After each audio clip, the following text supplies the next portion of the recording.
with an executive departing WWE and more. This is Wrestling Hub. My name is John, and you're watching the Wrestling Report. Before we get into the rest of the video, make sure you subscribe to Wrestling Hub and turn on all notifications to stay up to date with everything in the world of pro wrestling. Also, don't forget to follow us on Instagram at Wrestling Hub Official and follow us on Twitter at Wrestling_Hub.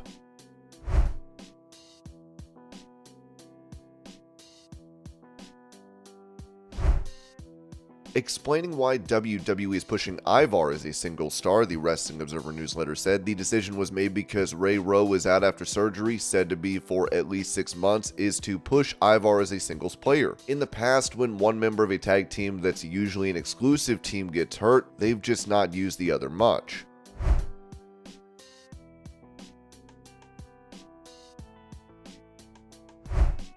While Johnny Gargano returned to WWE recently and reunited with Tommaso Ciampa, there were previous plans for them that were nixed, as Sean Ross Sapp revealed. Fightful Select has learned that there were active plans this summer to reunite Johnny Gargano and Tommaso Ciampa on WWE TV, as hinted at on episodes of WWE Raw. However, this was one of many stories that got nixed and effectively dropped. The June 19th episode of Raw saw many changes, including a planned World Heavyweight Championship Open Challenge match. We reported at the time that Tommaso Ciampa was scheduled to answer the Open Challenge, but there was much more to it than that. When we reported that, many readers said that Ciampa's return shouldn't have resulted in an immediate loss. However, that was far from the end of the story. Ciampa was to answer the Open Challenge, and the match would be ruined fairly quickly by Judgment Day. A returning Johnny Gargano, who was backstage in his hometown of Cleveland, would then make the save, reuniting DIY. Ringside News added, it was also reported that plans for Johnny Gargano and Tommaso Ciampa underwent significant changes in the days leading up to their match, ultimately leading to the match being canceled. Some individuals involved expressed frustration over these changes. Following the cancellation, Johnny Gargano was absent from television for over 3 months until his return on October 2nd.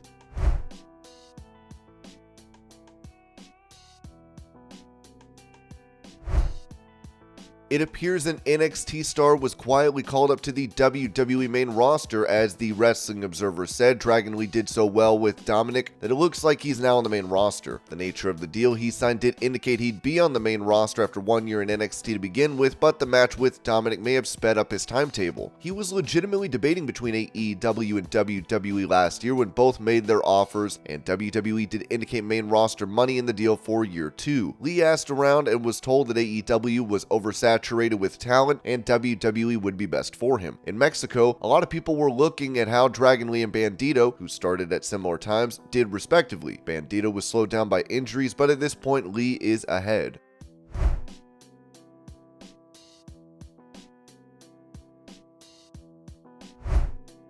Going over plans on Friday Night Smackdown tonight, PW Insider reported, add former WWE Champion Drew McIntyre to the list of names spotted in St. Louis ahead of tonight's Friday Night Smackdown taping. Cody Rhodes and Jey Uso have been advertised for tonight's Smackdown. As PWInsider.com reported earlier today, Alpha Academy, Chad Gable, Otis, and Maxine, as well as Dominic Mysterio and JD McDonough, have also been spotted locally ahead of the taping.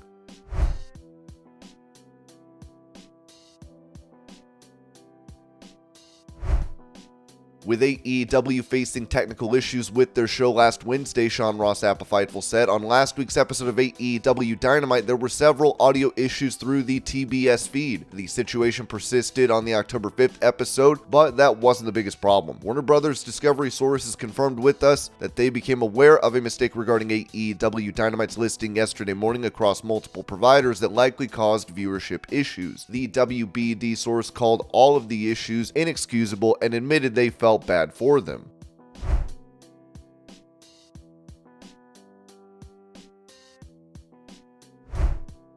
Reporting on the whereabouts of WWE Hall of Famer The Undertaker, PW Insider said, while there is no word yet as to whether he will appear on camera, the word around the WWE Performance Center yesterday and today has been that The Undertaker will be in Orlando for the next week, including Tuesday when WWE NXT has loaded up a big episode to go against the Tuesday night AEW Dynamite broadcast on TBS. Again, this doesn't mean Undertaker will be appearing, but certainly he has to be considered another arrow in WWE's quiver if they choose to go that route. Undertaker visits from time to time to give advice to PC talents, so this could simply be that, but the timing obviously is interesting.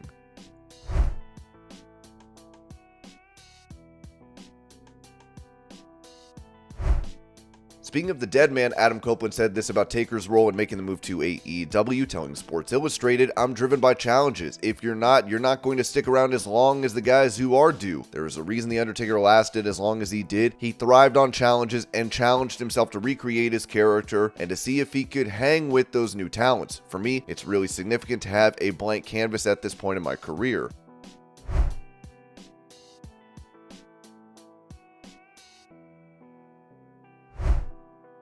Going over Adam Copeland's AEW Dynamite debut, the Wrestling Observer newsletter pointed out that his debut on AEW television drew a disappointing rating due to the cable and DVR mess-up situation. But even factoring that in, the number would have been in the realm of usual. They went against 2 baseball wildcard series games as well, but with 800,000 and a .28 rating in the 18 to 49 demographic, Copeland, even factoring that in, did not move numbers to any appreciable degree for his TV return and mission statement. It looks more like he could be an entertaining character and have good matches like Christian is, but not be a needle mover just being there. When someone switches promotions, as we've seen with Cody Rhodes and Will with Jade Cargill, it's like they come in with a fresh coat of paint. Everything is new and fresh. The expectations should be for Copeland to be able to have fun, have more creative freedom than he had, and have fresh matches with new opponents. As far as being a difference maker, I don't believe there are any magic bullets. Even if he did pop a rating at first, and him not doing so is absolutely a disappointment in the long run, that's really what the reasonable hope for Copeland should be. Someone who gives you good matches and interviews, does programs where they have effect and consistent stories, and helps teach the younger talent.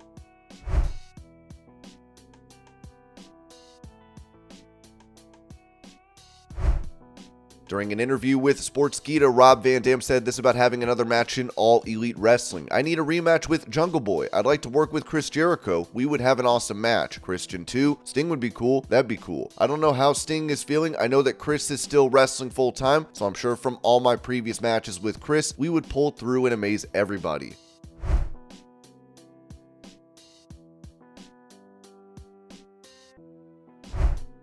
Talking about the possibility of Mercedes Mone showing up on AEW programming, the Wrestling Observer noted that Mercedes Mone is now out of her walking boot. She still kept her timetable quiet about returning to wrestling. The expectation, given they showed her at All In the crowd more than once, is that she would be working here and with New Japan and or Stardom.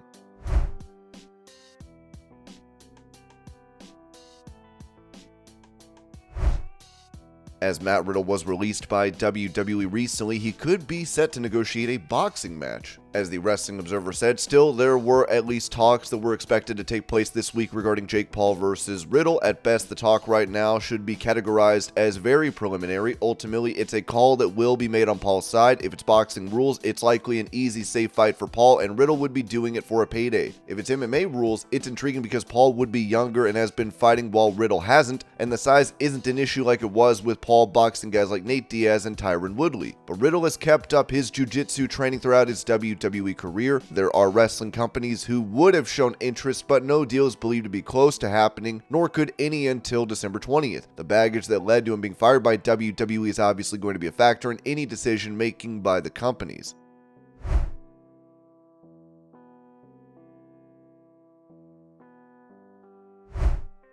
Touching on a rumor of CM Punk potentially coming back to WWE following his firing from AEW, the Wrestling Observer newsletter said regarding CM Punk, there is obviously tons of talk regarding him returning. There have been rumors that it's happening, but those in WWE have only said that no deal is completed, and those close to Punk have told us that it is his intention to return and the two sides are in talks. One would expect if such a deal is made that Survivor Series weekend in Chicago would be the time to do the surprise return.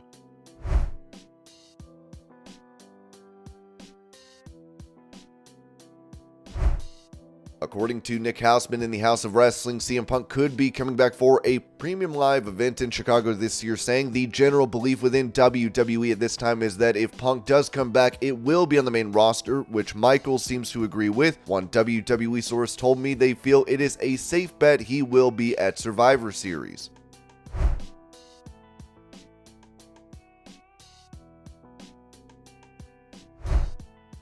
In contrast to the previous stories on a CM Punk WWE comeback, Ringside News wrote, "A story is making waves today that CM Punk wants to make a return to WWE, and those close to the Second City Savior have said that there are currently talks between the two sides. It appears that this story is gaining some traction." Ringside News reached out to the WWE side of things to see if there is any interest to have CM Punk back, and whether there is actually any talk about his return. We were told by a tenured member of the team that there's no talks. It was noted that those close to Punk are the ones who want the buzz out for negotiations, hoping the networks or Endeavor will make the deal real. This was explained to us as CM Punk trying to get himself in the door. We will have to see if there is more to unpack in this situation. Survivor Series is in Chicago, but they have had no trouble selling tickets for the show since it will feature War Games match. Also, WWE booked their Survivor Series event for Chicago long before CM Punk was ever a free agent once again.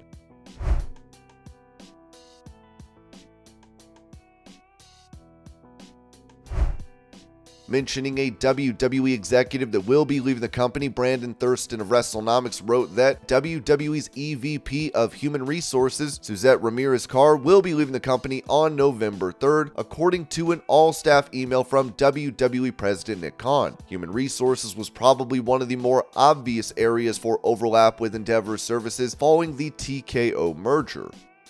And this was your Pro Wrestling News Update. I hope you're all having a great day. Thank you so much for watching, and I'll see y'all later.